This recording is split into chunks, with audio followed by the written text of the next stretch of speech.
My Alpine adventure. How was it, by the way? Easy It to was get great. around? Yeah, it was great. We went up and stayed with friend of the show's um friend of the show Ben Pruse's house in Lech, um, in Austria, and had a nice sort of wellness retreat up there, let's call it, and then You drove never down want to to. leave those places. Yeah, it's pretty great. I mean, it's well, I don't know if I never want to leave those places. I think 3 days is pretty good. We got the lay of the land. We ate the fondue. We did the wellness treatment stuff, and then we rode mountain bikes over a mountain, and it was like, all right, great, let's jump in the car and head to Milan. So how long of a drive was Milano. it? Down to Milan is about 3.5. Oh, that's not that bad at all. Yeah, it wasn't. I mean, and that's the thing. It's like, we had a BMW M3 as a rental diesel, so it's got nice torque, it's got nice zip, and it's got incredible mileage. We spent 8 days there and used one tank of gas the whole time. That's incredible. That is It the, I was mean, that is the advantage of European diesels. Yeah, yeah, yeah, yeah. So I mean, it just really makes you think like, what is America But are doing they on bio? Are they using wrong? biodiesel or is it clean diesel, as they say? Uh, it's definitely not clean diesel. No, I mean this is just like diesel at the highway stop. Right. They've been Um, trying. They've been trying to make. They've been trying to figure out diesel for a while, but I think electric just advanced. I don't know, but well, it's not a mileage thing with electrics. It's uncomparable. Diesel's all yeah, about the miles. yeah, yeah, that's exactly right. But we did 600 miles on one tank of gas, and that was up over the mountains twice. That was all over the place. So it was great. Nice. But yeah, so we did that. We down in Milan. One thing that was interesting about Milan, we stayed at Dice Corso Como, which the famous multi-brand sort of directional fashion store. Right. They have 3 rooms, each are suites attached to the store, attached to like the villa or the building that Dice Corso Como is in. And I had never heard of this, but it so happened that coming out of Milan Fashion Week, there was one of the suites was available for the one night that we were in town, and so we stayed there, No kidding. which How is was it? kind of remarkable. I mean, it's great. It's you know, it's very design forward, um, which means that as a hotel room, it's more of a showpiece, less of a you know comforting cloud. But it was fun, and we didn't stay very long there. And then as hotels in Europe do, they do a breakfast for guests. So we had breakfast all by ourselves at the Dice Como cafe, which was Right. very nice. Felt very luxurious. I was going to ask, how were And the then after that we services? did, and then after that we did Breakfast Club. So it was that was cool too. I saw those photos from Breakfast Club. Good scene. Were you in a bar or were you in a No, coffee shop? no, no, no. Charla Capone, who does Breakfast Club, who leads Breakfast Club in Milan with a guy named Morris Godlitz. I'm probably mispronouncing Moritz's name, so my apologies, Moritz. Anyway, their thought basically is that the Milanese don't want to go to breakfast at the same place every week. It's Right. just not a Milanese thing, and so they wanted to have more of a kind of meeting in a in like a creative community space. So Sure. in each of the instances, they've had a host of a what is effectively like an agency. So this one was called Nascent Design, and yeah, Max, who owns it, hosted, and there were like 40 people there, crammed into their office, which was kind of wild. It was a very different Breakfast Club than I do or that you do, I think, but it was cool. Amazing. And I love that you've taken yourself on the road with it as well, Ben. Yeah, well, I mean, look, I think we got Melbourne opened this morning. Oh wow. Amsterdam's coming Congrats. up next week. Amsterdam's coming up next week. So it's out there. If anybody wants to join this, breakfastindustries.substack.com has all of the info, and everybody is welcome to join. As we say, everyone's invited, especially you. So come hang. Absolutely do hang. All right, Ben, let's get into it this week. There's a lot I want to talk about. I don't know where you want to Tell me. start. Do you want to start low? Do you want to start lowbrow or you want to go highbrow? Oh, let's start low. Let's punch down. All right, so I'm gonna tell you which one I'm thinking about. So All right. I'm thinking about the QVC deal with USA Pickleball. Is that low? No, that's an interesting one, actually. Okay, so You were the gonna go the lower. deal. Well, I mean, No, that's the it's not even that low. It's a great story, actually. I think it's cool. yeah, I no, I thought if you were starting low, you were going to start with the sushi one. I mean, just Let's keep like going. Keep going. yeah, okay, cool. We'll get back to that in a minute. The no, the QVC one I thought was really interesting. It not really. It's lowish maybe, but not super low. So QVC, the live shopping focused operator of channels and streaming services, to read this article Right. here, has cut a wide ranging deal with USA Pickleball, including rights to stream its tournaments throughout the year, as well as USA Pickleball National Tournament each November.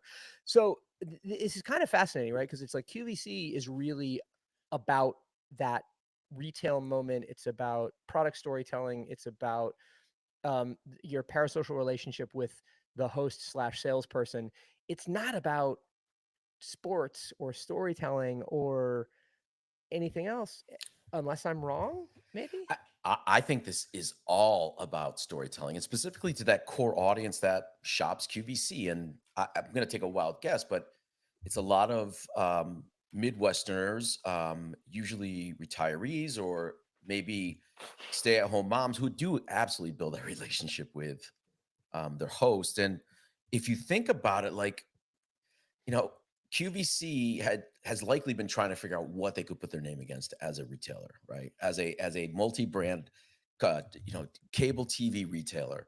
By the way, I think you can even get it now over regular HDTV in some cities, Yeah, you or imagine you would right, be able to. Well, or like they must have a smart TV app, right. like a connected TV app. But regardless, it feels like the right audience. I mean, pickleball. Listen, I play pickleball. Does it compare to like other tennis sports? No, but it offers an opportunity for that audience to get out and get healthy. And think about think Yeah. about the Yeah, yeah. selling options. No, no, no. Look, I'm totally with it. And this is why to me this isn't it's not it's not a low brow thing, but it's I guess for It's me the not lowbrow, question right? more so is you're changing your programming paradigm. You're going, all right, we used to be in studio, host direct to camera, product shots and glam shots of the things that we're selling, the 800 number to call now, Right. the transaction focused website, all of that sort of stuff. And now you're going, okay, we're going to compete with NBC Sports in terms of showing this sport, quote unquote, Right. happening, but we're also going to add shoppable moments to it. And I understand the logic, and I think it's really interesting and kind of admirable, actually, or admirable is the way you say that word. But I question how well they're going to be able to do it and who they're bringing in to do that storytelling, because it doesn't seem to me like probably the producers and the showrunners of you know the Kathy Griffith, Oh, I agree. I mean, it's a shoppable different type of show. hour is right. It's a different type of Going to be show. capable of doing that. There are multiple leagues in the United States that are fighting for eyeballs. I don't know Sure. who's on Peacock, but the way that I look at it, I guess the first thing I'm thinking in my head is that that retired grandmother who is sitting on her couch watching QVC, who has heard about pickleball, who has not gotten out there, Yeah. and this becomes a motivation for her. You're absolutely right. It's completely different programming. It'll be to be seen how well it does. But what I do know is that I feel so it's so funny. I don't know why I feel silly talking about this, but in the neighborhood where I play, there's quite a number of French Canadians that come down, as you can imagine, during the winter, Ben, Fucking up Canucks. up here near Hollywood, Florida, and they're quite competitive. And more importantly, they actually watch this stuff online. Funny enough, so Really? so having a channel where it's not necessarily streaming through a box or a device, I think it gets interesting. And No, no, no. Look, I think it's it's no fascinating. paddle, I right? wonder how I just wonder how they're gonna. Well, okay, sorry, Jeff. It's no paddle. You're right, but more to the point. I'm interested to know how these guys handle it. I mean, this is the dream and the for better or for worse, like the future trajectory of broadcast entertainment is that you're gonna, if you want to be advertising supported or you want to have strong ancillary revenue through product sales, like you're gonna have to get to a moment of shoppable content through your channels. So the logic is totally in place. It's just more a question of how do you how do you actually do it? How do you make the transition for a viewer who is used to, Right. again, seeing a host in I don't studio I to don't I don't seeing think it's like a us. break in the action? Well, no, of course it's not us, Right. but it's like, you know, how does that audience member go from being used to seeing a product in studio to seeing a break in the pickleball action where, you know, Cotton This is so and hilarious. Cotton, what are those guys' names from ESPN, the Ocho? Anyway, you know, those guys are suddenly going, okay, well now we're at you know, the set break, and so here is the new pickleball paddle that everyone's playing Right. with. You can now get it for It's $49.99. pretty It just seems odd to me. well. Listen, I don't want to spend too much time on pickleball, but it's a racket I, sport, so it's going to be handled like a racket sport. It, it it's fun to watch, I but guess, but I mean, yeah, yeah, do we just that's exactly it. It's like when we're watching Wimbledon, Johnny Mack doesn't turn to the camera and be like, "Hey, check out these new Bobble-Out rackets that everybody's," you know? nice one, Like, Ben. Nice one. yeah, thanks. Um, That's my entire tennis vocabulary right so there. that's QVC. Uh, we gave I've never imagined I'd give QVC that much airtime, but let's go. I Let's see what they mean, do. yeah, so okay, so speaking of that, and it's sort of it's a corollary, a cousin to that story is the story about Hodinkee selling itself to the British retailer Watches of Switzerland.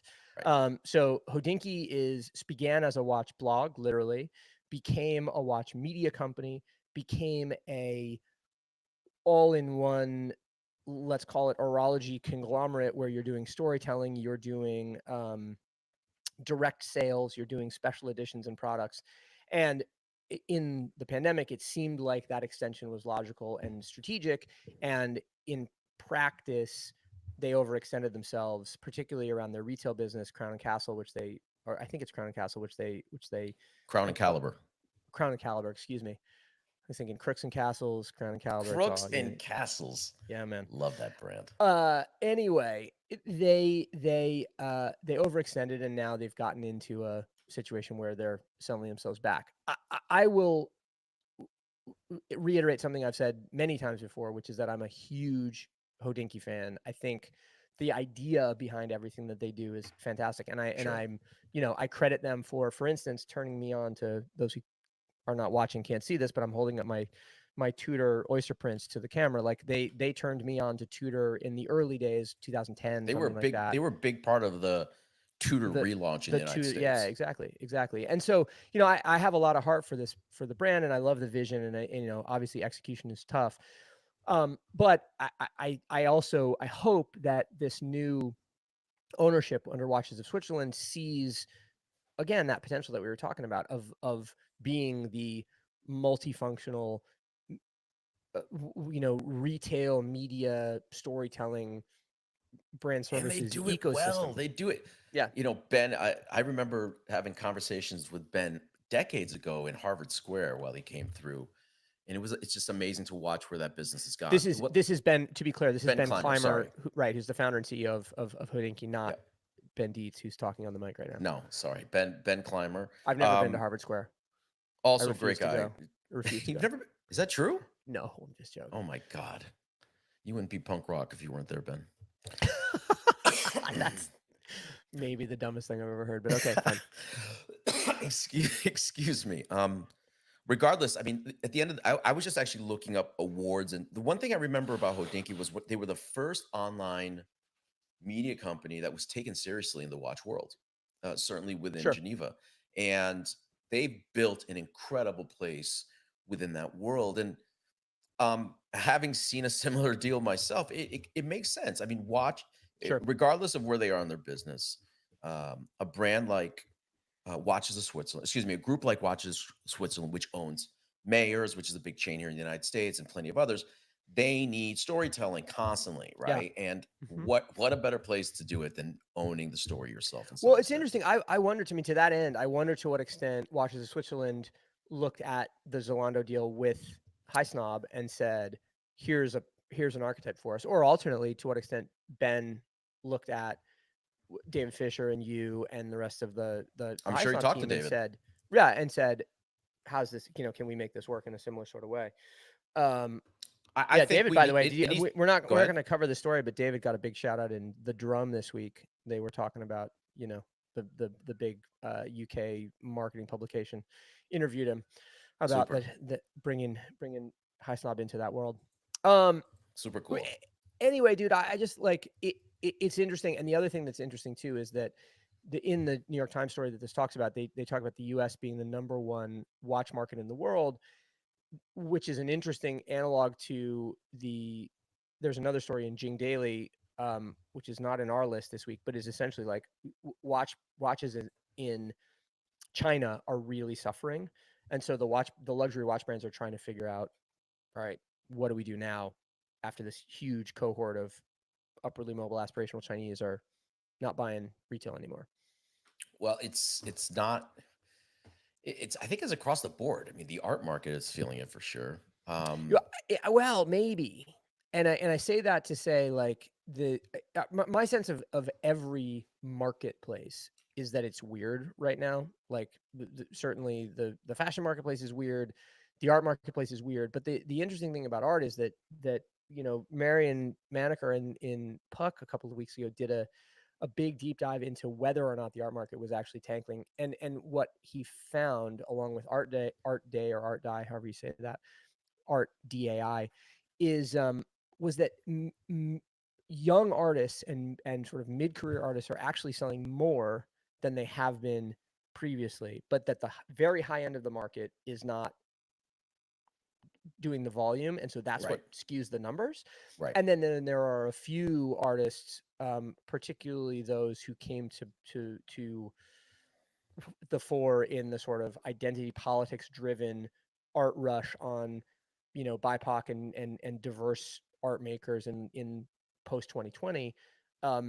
They had a huge spike and then they had a huge crash, and Right. they look like indicators, but in fact his argument is that they are anomalous and that's not how the market actually is. That's interesting. Yeah, I mean, what I will say is that the conversation around Basel is that the high, to the point you're saying, to the point you're making, is that the high end market is not necessarily where it is. It's interesting because To I to to actually be wait, so and we got to be careful because we're talking about watches and art, and Basel figures into both of those. Do you mean have. Basel, Switzerland, or do you mean Art Basel? I'm sorry. Let me be clear. We're getting ready here in Miami, of course, for our Oh, Basel for Miami Miami, Basel. Okay, and right, sure.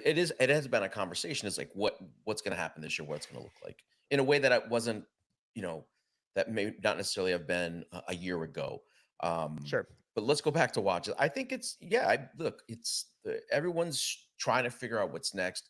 There's a little bit of consolidation going on. Yep. Um, I'm not necessarily seeing a lot of media companies being picked up, but this is to me it's a way to bring excellence in storytelling into a group Yeah. that quite frankly should tell excellent stories. Yeah.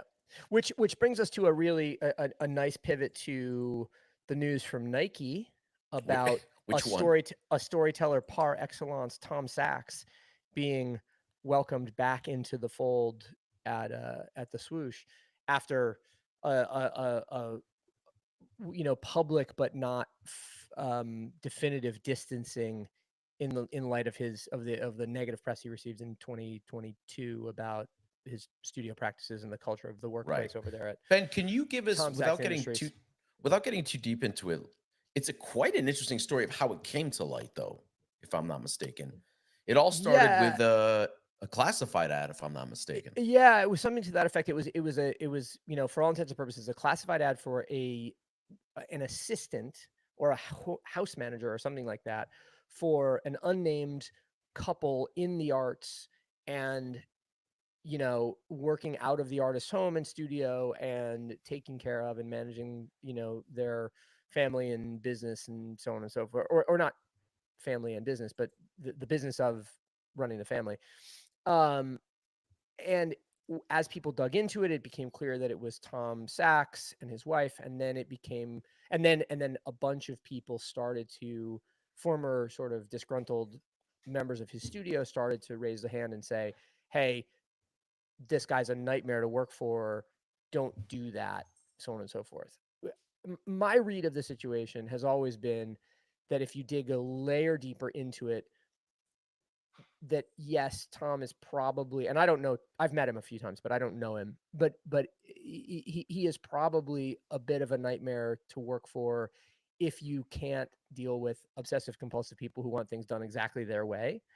But lots of people operate that way. And we certainly grew up in environments where that was the expectation. So Sure. it felt to me like a generational divide story. It was like where you and I would have thought nothing of the things that were being asked, and that's why the culture was the way it was, and that Right. younger people, I should say, got the idea that things weren't supposed to be that way, and maybe they aren't, but it was a tempest in a tea kettle to me, and I think that's why Nike didn't fully distance, because they sort of guessed that, and they, now at least have seemed to have been, the tempest has cooled, so to speak. Well, we'll see. I mean, Brendan over Complex reported this story originally. He's pretty good on these things. It actually looks like has an actual statement. So a statement was made. Yeah, yeah, yeah. Well, Um, it essentially is like, Nike's statement is essentially, Tom Sachs has done the work, right. so we're back. That's right. Now, That's right. underlying that is, Tom Sachs is a brand heat magnet. Tom Sachs is a storytelling genius. Tom Sachs is a product savant. We, Nike, are coming, or hopefully coming out of a period that has been sad, fallow, unproductive, value destructive, etc. So, Right. you know, They've got a few more things going on as well, and unfortunately, one of the comments reminded me on it. mm, Um, but what is clear is Nike's trying to bring back what they know worked. yep. And if they look at the arsenal of either athletes or creative muses that they've worked with that makes sense, it's this one. I think Tom, to me, his shoe is it's what I love about it, say, compared to what we're seeing with the Nego project coming out of Nike, which is Right. that When looks bombastic. sorry, Jeff, just for both for my edification and for those at home, the shoe Sure. you're talking about is the Mars Yard, the original Mars Yard, or it's the second one, the work No, shoe. I sorry. don't I just remember want to that talk one was about called. collaborators for a second, right? Oh, okay, cool.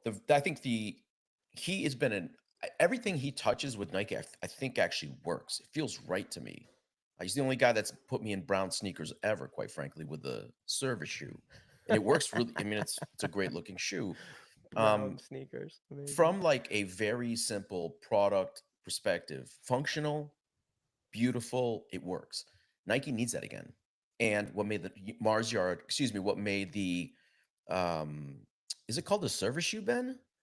What is he I called? don't know. Just I don't remember. we're Here, hang on. losing I'll it. We look while should you're. know You these things. just keep going. Just keep going. If you recall, he did something really interesting with Kohl's where he dropped that essentially It's in called the general purpose shoe. Is what sorry, it's called. general purpose shoe, apologies. He dropped that through a variety of different Kohl retailers, giving Kohl's a chance to touch culture in some way.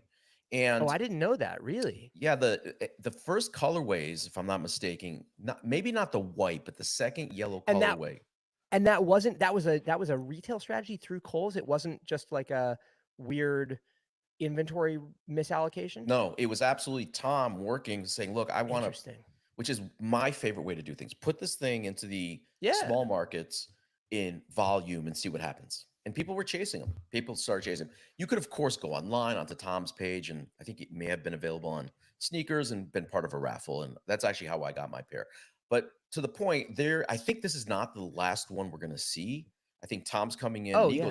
Nigo's a massive one. We should talk about the Nigo deal at some point, because I All would right. have Well, never thought Nico go there. But let's table it for a second. let's do peaks and valleys then, because like if the Tom, if but I think it's safe to say that we are both fans of Tom's work, generally Absolutely. speaking, and controversy aside, see the value in this.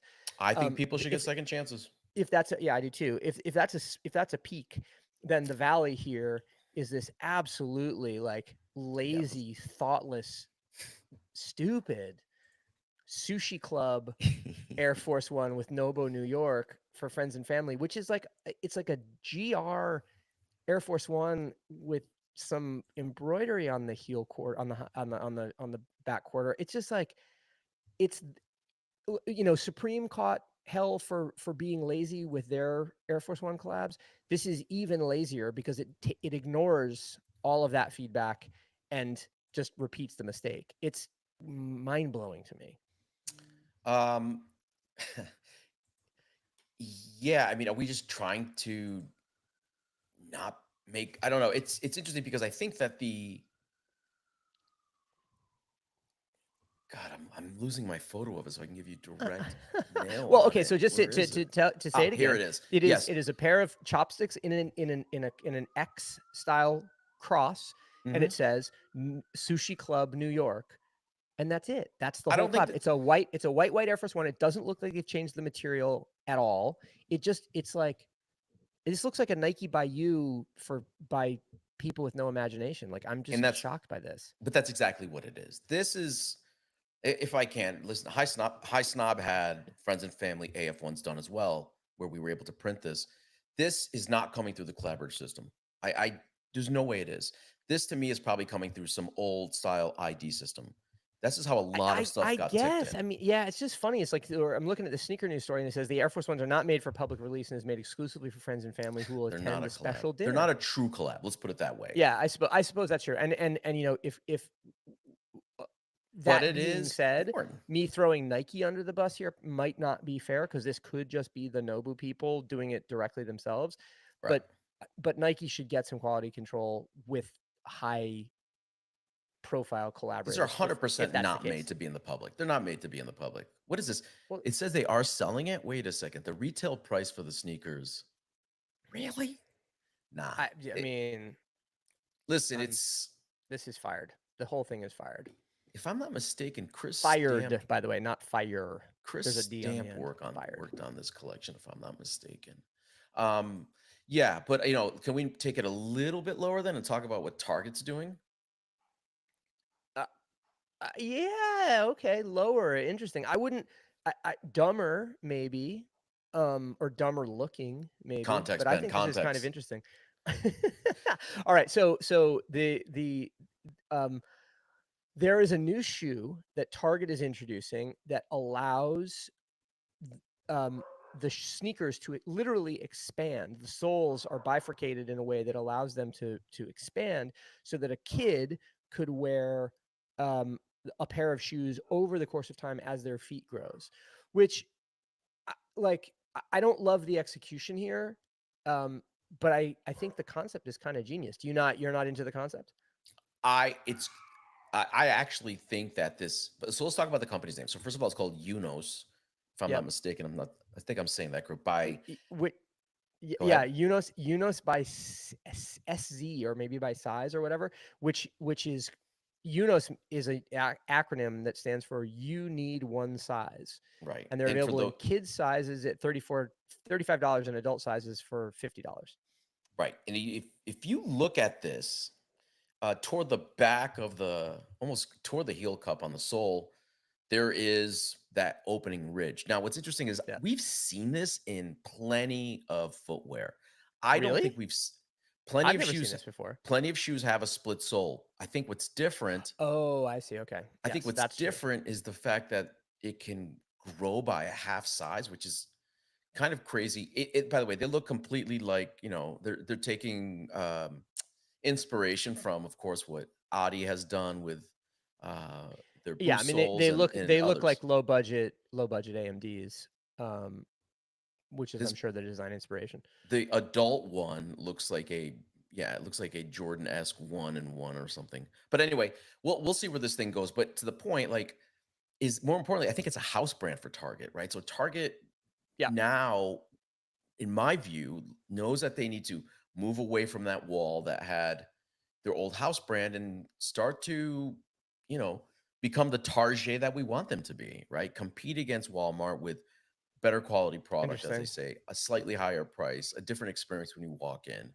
And why not put Hmm. shoes? I'll be really honest. When I am out with my kids and like there's a clothing disaster, I'll go to a Target real quick and pick up for my kids easy because they always have a, simple Hanes black white tee. Um, Yep. but yeah, we'll see where this goes. And by the way, the price point is 50 and below. By the way, Right. $50 for a shoe inside of a Target, I think is high, if I'm not mistaken. Maybe it's high for Walmart and not Hmm. so high for Target, but Yeah, um, I feel like for Target, that's right in the prime zone. oh man, Ben, we've hit 30 minutes, bud. Can you believe it? I Can you can't. believe it? We didn't make this show expandable by half a size. Oh It'd be God. fun. It'd be great if we Sorry. could. Sorry, I had to. Well, listen, it's a fun one. It's been a fun one. So looking forward to talking more. But in the meantime, thank you guys for tuning in. And if you haven't already subscribed, please do so. Obviously, a like, a comment, a share, all of that kind of stuff helps us as well. So Goes a please, long way. take a little minute to help your boys. Oh, and by the But way, in the Ben, sorry, I want to add one more thing. Just if anybody will be attending Art Basel Miami this year, please give us a shout. Send us a DM. Yeah, we'll leave it there. All right, love it, All right, Jeff. Ben. Again soon. See you, bud. Later.